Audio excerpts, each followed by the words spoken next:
আসসালামু আলাইকুম। এই যে আমার ধল্লা নদীর অবস্থা, যারা যারা গরু পালে দেখেন, এপার থেকে ওপারে নিয়ে যায় গরু ঘাস খাওয়া হয়। হ্যাঁ, গরুর সাথে একটা লোক আছে, এই যে দেখেন গরুর পিঠি চড়ি যাইব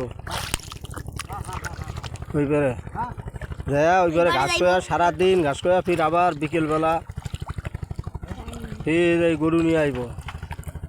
এটা হলো কুড়িগ্রাম জেলা কুলিপুর থানা 2 নং ওয়ার্ড ধল্লা নদীর পাশ বুড়ি বুড়ির ঘাট। এটা এই যে আমার দরিদ্র এলাকার অবস্থা। এই যে গরু নিয়ে এই যে পাড়ি দিছে। ওই যে ওই পারে যাইব, ওই পারে চর আছে, ওই চরের মধ্যে যে ঘাস খাইব। এই যে বুঝতে পারি আর ভালো। এটা হলো আমার বুড়ে বুড়ে ঘাট, এটার সাথেই বসে যাইব।